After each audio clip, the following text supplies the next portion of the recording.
आपको पता है कि हम कितनी गंदी क्रिकेट खेल रहे हैं, ख़ास तौर पर बैटिंग के लिहाज से।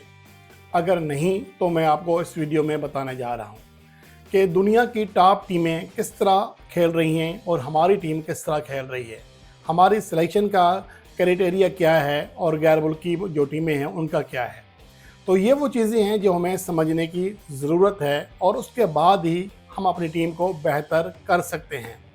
अब यहाँ पर मैं जो टॉप टीमें हैं, मैं छोटी टीमों की बात इसलिए नहीं कर रहा, तो पाकिस्तान भी चूँकि छोटी टीमों ही में शुमार हो रही है, लेकिन टॉप टीमों की अगर हम बात करें तो उनमें जो कारकर्दगी जो बेहतर हो रही है, जो उनके रिजल्ट्स बेहतर आ रहे हैं, तो उसकी बुनियादी वजह क्या है? उनकी जो बुनियादी वजह है वो उनकी हार्ड हिटिंग है। मैं यहाँ पर आपके सामने स्टेट्स रखने जा रहा हूँ तमाम टीमों के, जनवरी 2023 से लेकर अब तक, और उन प्लेयर्स के जो कि टॉप 5 पोजीशंस पर खेले हैं। इसमें टेल एंडर्स की बात शामिल नहीं है और कम से कम 5 इनिंग्स खेले हों। और इनमें अगर ऑस्ट्रेलिया की बात करें तो ऑस्ट्रेलिया के 7 ऐसे बैट्समैन हैं जिनका स्ट्राइक रेट 150 से ज़्यादा है, और उनमें मासवाय मैथ्यू शॉर्ट के किसी की एवरेज 32 रन फी इनिंग से भी नीचे नहीं है। तो आप अंदाज़ा करें, इनमें ट्रेविस हेड ने 177 के स्ट्राइक रेट से रन किए हैं, 5 फिफ्टियाँ हैं उनकी। और मैक्सवेल ने 174 के स्ट्राइक रेट से, मैथ्यू शॉर्ट ने 171 के स्ट्राइक रेट से रन किए हैं, जोश एंजलिस ने 165, मिचेल मार्श ने 156, डेविड वार्नर ने 151 के स्ट्राइक रेट से रन किए हैं। तो अब ये एक अंदाज़ है खेलने का कि क्रिकेट किस तरह खेली जाती है। 170 प्लस, जब हम 130 125 के घेरे में घूम रहे हैं तो दुनिया 170 के स्ट्राइक रेट से खेल रही है, लेकिन हम सोच रहे हैं कि हम फिर कामयाब क्यों नहीं होते। अब आते हैं इंग्लैंड की जानिब। उनके जो खिलाड़ी हैं उनमें 5 ऐसे बैट्समैन हैं जिनका स्ट्राइक रेट 150 है और किसी की एवरेज 30 से नीचे नहीं है। और उनमें बैथल की जो स्ट्राइक रेट है वो 167 है।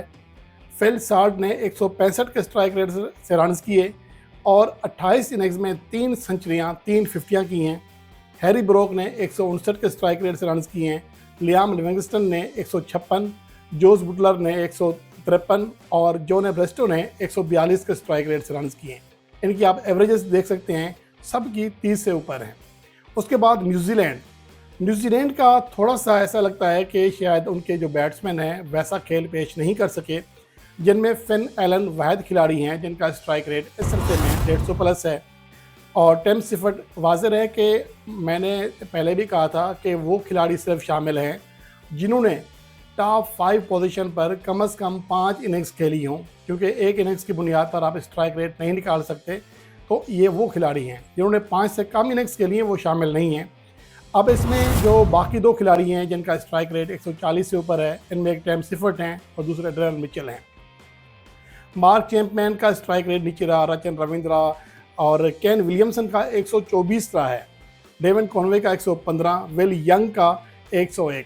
तो इस लिहाज से देखा जाए तो न्यूजीलैंड के सिर्फ चंद ही बैटर्स हैं जो कि मॉडर्न डे क्रिकेट खेल रहे हैं, लेकिन उनके बॉलर्स उनकी मदद कर रहे हैं, जिसकी वजह से वो एक अच्छी कामयाबी हासिल कर रही है टीम। उसके बाद आ जाते हैं इंडिया के ऊपर। इंडिया में अभिषेक शर्मा, जिसने 16 इनिंग्स खेली हैं, 193 के स्ट्राइक रेट से खेले हैं, 2 सेंचुरियाँ 2 फिफ्टियाँ की हैं। रिंकू सिंह 170 के स्ट्राइक रेट से, और संजू सैमसन ने 165 के स्ट्राइक रेट से रन किए हैं।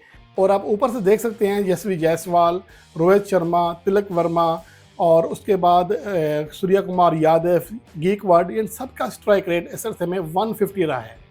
इस अरसे में अगर कोई खिलाड़ी जिसने किसी हद तक मायूस किया है वो है विराट कोहली। 119 के स्ट्राइक रेट से खेले हैं, 10 इनिंग्स में 18 की एवरेज है। लेकिन विराट कोहली की बात इसलिए नहीं की जाती कि उनकी टीम चूँकि जीत रही है। अगर वो ना जीत रही होती तो विराट कोहली के साथ भी वही कुछ हो रहा होता जो शायद पाकिस्तान में बाबर आजम के साथ हो रहा है। लेकिन इंडियन जो जर्नलिस्ट हैं या इंडियन तजियाकार हैं वो इतने ज़्यादा गिरे हुए नहीं हैं। वो किसी हद तक मुखालफत ज़रूर करते हैं, लेकिन वो एक लिमिट भी रखते हैं। यहाँ पर तो ये होता है कि एक प्लेयर को गिराने के लिए हर हद पार की जाती है, लेकिन मेरा कहने का मकसद ये है कि विराट कोहली की परफॉर्मेंस 2023 से T20 फॉर्मेट में बहरहाल बेहतर नहीं रही है। उसके बाद आ जाते हैं पाकिस्तान टीम के ऊपर। पाकिस्तान टीम की अगर कारकर्दगी की बात करें तो जो आज़म खान का स्ट्राइक रेट है वो 214 है, लेकिन वो पाकिस्तान टीम में नहीं है और होना भी नहीं चाहिए। उसकी वजह ये है कि ये स्ट्राइक रेट आयरलैंड के ख़िलाफ़ सिर्फ 2 मैचेस की वजह से है। 30 से बड़ी इनिंग्स नहीं खेली है, 20 से कम एवरेज है। हाँ, फ़खर ज़मान की कारकर्दगी है, सिर्फ एक फ़खर ज़मान की, जिसे आप कह सकते हैं कि वो मॉडर्न डे क्रिकेट खेला है। 26 की एवरेज, यानी एवरेज कम ज़रूर है, लेकिन 145 का स्ट्राइक रेट है, 3 फिफ्टियाँ की हैं। सैम अयूब ने 21 की एवरेज है, 137 का स्ट्राइक रेट है। बाबर आजम का स्ट्राइक रेट 134.99 लगभग 135 है और 34 की एवरेज है। यानी कि सैम अयूब और अगर बाबर आजम को कंपेयर करें, दोनों 100 गेंदें खेलें तो बाबर आजम सिर्फ 2 रन पीछे हैं अब तक की परफॉर्मेंस के मुताबिक। लेकिन सैम अयूब अब पूरी तरह फॉर्म में आ चुके हैं, टच में आ चुके हैं और इंशाल्लाह आगे अपना जो स्ट्राइक रेट है वो बेहतर करेंगे और पाकिस्तान के टॉप स्ट्राइकर भी इंशाल्लाह बनेंगे। उसके बाद बाकी जितने प्लेयर्स हैं, किसी का स्ट्राइक रेट 127 से ऊपर नहीं है, यानी कि 130 से ऊपर तो किसी का नहीं है। इफ्तिखार अहमद 127, उस्मान खान 122, शादाब खान 118, तैयब ताहिर, खैर शादाब खान तो बैटर नहीं है, उमैर बिन यूसुफ 116, सैयद फरहान 90 और हमारे लाडले नए कैप्टन आगा सलमान 79 का स्ट्राइक रेट है। उसके बाद पाकिस्तान अब तमाम बैट्समैन, चाहे वो कम इनिंग्स खेली हों ज़्यादा खेली हों, अगर तमाम टीमों को तरतीब दें, इन जो टॉप टीमें हैं Australia, India, England, south Africa, New Zealand, Pakistan, इनमें वाहिद टीम पाकिस्तान है जिसका मजमूई स्ट्राइक रेट 126 से नीचे है और एवरेज भी सबसे कम है 23। तो ये आप यहाँ से अंदाज़ा लगा सकते हैं कि टॉप टीमों से हम कितना पीछे हैं। ऑस्ट्रेलिया 158 के मजमूई स्ट्राइक रेट से खेली है, इंडिया ने 152 के स्ट्राइक रेट से रन किए हैं, 13 सेंचुरियाँ की हैं इस अरसे में, जनवरी 2023 से लेकर अब तक। इंग्लैंड ने 150 के स्ट्राइक रेट से रन किए हैं। दर हकीकत ये 3 टीमें हैं, ऑस्ट्रेलिया, इंडिया और इंग्लैंड, जिनके बैटर्स धुआंधार बैटिंग करते हैं, शायकीन को महसूस करते हैं और लगता है कि वो वाकई मॉडर्न डे क्रिकेट खेल रहे हैं। इसके बाद जो बाकी टीमें हैं उन तमाम का स्ट्राइक रेट 140 से नीचे है। पाकिस्तान टीम तो बहुत ही नीचे है, लेकिन साउथ अफ्रीका भी कोई बहुत ज़्यादा ऊपर नहीं है, उनका स्ट्राइक रेट 138 रहा है और न्यूजीलैंड का 131 रहा है। उनकी अगर साउथ अफ्रीका की बात करें तो उनके जितने भी मौजूदा प्लेयर्स हैं उनमें किसी का स्ट्राइक रेट 150 से ऊपर नहीं है। डेविड मिलर का स्ट्राइक रेट 149 है, डीको का 155 ज़रूर था लेकिन अब वो रिटायर हो चुके हैं, और हेंड्रिक्स 142 के स्ट्राइक रेट से खेले, मरकरम 137।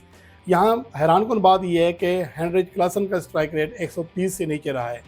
बहरहाल ये वो अदाद शुमार हैं जो ये साबित कर रहे हैं कि पाकिस्तान क्रिकेट को अगर ऊपर ले जाना है, अगर इस काबिल बनाना है कि वो बड़ी टीमों के साथ खेले, उनके खिलाफ कामयाबी हासिल करे, आईसीसी इवेंट्स में परफॉर्मेंस दे, तो फिर मॉडर्न डे क्रिकेट खेलना होगी। क्योंकि आगे जो हमारा वर्ल्ड कप आ रहा है उसमें कोई बहुत बड़ा वक्त नहीं है, 8 महीने हैं मुश्किल से।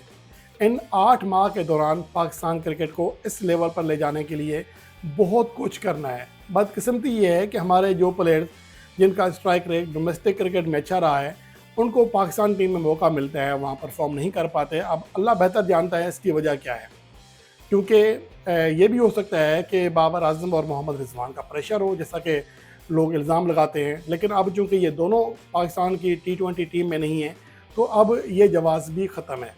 अब पाकिस्तान के प्लेयर्स को परफॉर्म करना पड़ेगा और सिलेक्टर्स को भी देखना पड़ेगा, क्योंकि जो पाकिस्तान की सिलेक्शन हुई है दौरा न्यूजीलैंड के लिए, मुझे लगता है कि सिर्फ उम्मीद के ऊपर मुनहसर है। अब मुझे नहीं पता कि एक होती है आँख देखने वाली जो परख होती है ना, हो सकता है कि वो हो और अल्लाह करे ऐसा ही मामला हो कि हमारे ये नौजवान खिलाड़ी वहाँ पर परफॉर्म करके आएँ।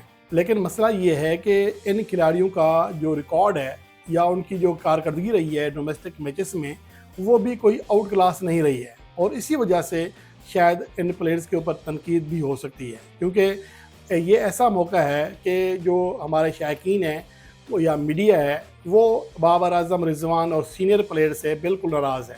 इस मौका पर अगर आप ऐसे प्लेयर को मौका दें जिसकी कारकर्दगी कम अज़ कम पाकिस्तान के डोमेस्टिक इवेंट्स में अच्छी है, तो उनकी नाकामी को भी शायद बर्दाश्त कर लिया जाएगा। लेकिन अगर उनके बजाय आप ऐसे खिलाड़ी टीम में लेकर आएँ जिनकी कारकर्दगी या जिनकी प्रोफाइल कुछ नहीं है, लेकिन उम्मीद के बलबूते पर आप उन्हें अगर टीम में लेकर आए हैं, खुदा ना खास्ता अगर वो नाकाम होते हैं, तो फिर तनकीद का सामना भी सिलेक्टर्स को करना पड़ेगा।